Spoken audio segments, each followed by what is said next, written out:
Hey guys, Kyle here from Nitro Raccoon Fishing or Outdoors. I changed it a few months ago, but today I wanted to talk about this GoPro case that I built for my boat.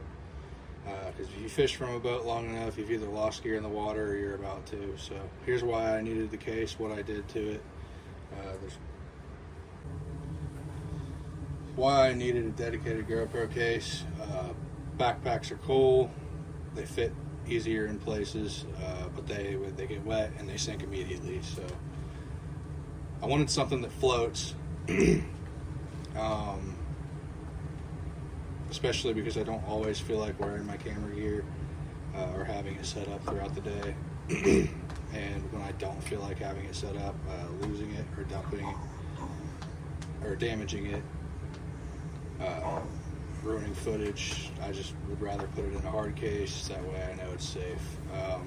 Why I chose a hard case, obviously, waterproof, it's dustproof, floats, it's bright orange. I picked the bright orange specifically because I know I can see it if it falls or flies out of the boat, which has happened to me before, several times. But I mean, everybody's lost a hat out on a boat, but I mean, I lost a lunchbox that I didn't think would fly out because it was, I mean, kind of heavy, and I hit some wake and it flew right out of the center seat into the water. Never saw it again. And I also lost a St. Croix rod with Corrado DC on it. That was not a good day, and it was Father's Day, so that made it even better. Anyway, so price versus a Pelican 2 with this the Apache here. It's a Harbor Freight specialty. I have one for my rifle. I also have I just came up with the idea to get one for my GoPros because I didn't want to lose $700 worth of cameras in a lake like I did my other two items. Not a good day. So let me open it up here for you. These are cool because you have the option to, well, I mean, I guess it's not really an option, but this is like pick a pull part foam, which makes it really easy to keep the box organized and utilize space for not only the camera, but all the accessories that you have with it. I have more accessories, but I mean, the ones I would need while fishing are in here. I have my filters, the ND filters and the CPL filters. If I want to jump in the water with it, I got this, and it floats. It's a little handle. It's pretty standard in most anything you can get for GoPros on Amazon. Extra batteries with the charger, you can't see that. A couple of mounts if I decide to stick it somewhere, and then I got this thing which extends. Oh, and it also opens.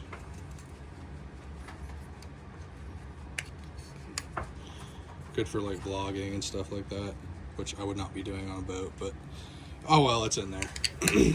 Real quick, I know you guys only see one GoPro. That's my newest one. It's the 12 black. I have a 7 black too that I want to put next to it, and I have the yellow tech attachment for the light on the back of the boat that goes in there, and it's designed to hold and charge a GoPro, so, or any action camera. I can link that below, but yeah, it's gonna go in here as soon as I get it out of my camper and I can size it right. But a couple of points I wanted to make if you guys do decide to go to Harbor Freight and get one of the Apache ones. This one's a 2800. They have multiple different sizes, bigger or smaller. Like if you only want to put one camera in a case, cool. Or if you have 5 different cameras, you could get the 3800, and they go up, so on.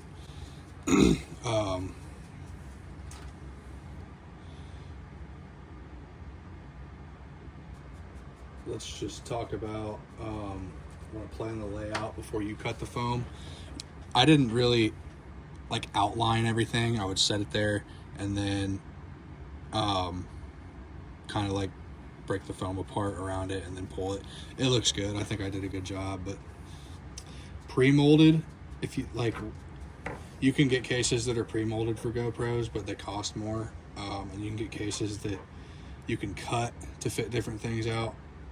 They're more time consuming. This pick apart stuff's pretty cool, although I do wish it was a little bit more firm because it's kind of sponge like.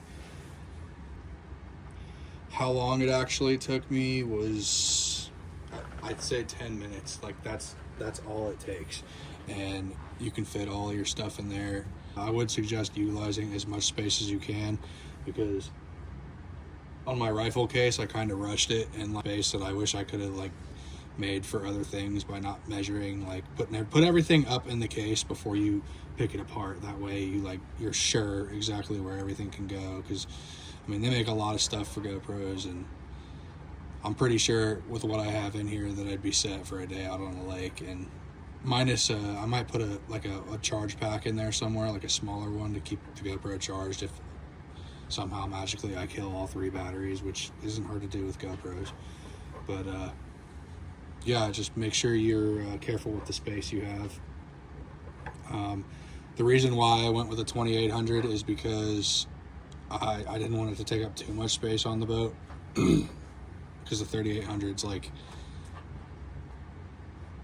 I'd say it's like probably that much bigger and that much taller, and I just thought that was too big because I was originally going to get the 3800. Alright, so I guess the advantage boat specifically is, for me anyway, it's grab and go. I don't have to like search around the house for the accessories or like think about it. Like if I used to keep my GoPro and all of the parts in like this basket that's underneath my TV, and like if I was planning on filming on a day at the lake or a day fishing, I would have to like figure out, okay, so I'm gonna take this, I'm gonna take the hand float, just take 1 battery, and I'm like sorting through filters that I think I'll need that day. Instead, I have everything like right here, and I don't have to worry about pre-organizing, and when I already have a million things on my mind. The case offers like peace of mind when I'm trailering it or I'm hitting wake. So for that, I mean, to me that improves filming consistency too. So especially because I have ADHD, if I don't have to think about what I'm bringing, I don't have to worry about lacking when it comes to the filming part later. But here's another thing I would change. I would probably say this case deserves a higher IP rating. They claim it's 65, but I've seen it tested where to the point where I would consider it 67. Like, it's been tested and held underwater for 72 hours and there wasn't even a drop in it. So I was torn between a Pelican and buying this one. I held off a couple days, and then I was like, you know what, screw it, I'll go to Harbor Freight and grab one real quick, because even if it does let a little bit water in, it's still going to float until I find it. So I mean, who I'd say this setup is for is boat anglers, kayak anglers, ice fishermen, anyone filming near water. Honestly, it's not just like if you have a boat, do this. Alright, let me know if you guys want to see this setup tested in the water. I'd like to run my own tests, not just go based off of a YouTube video that I watched. And do me a favor and like and subscribe. Appreciate it, guys. Have a good one.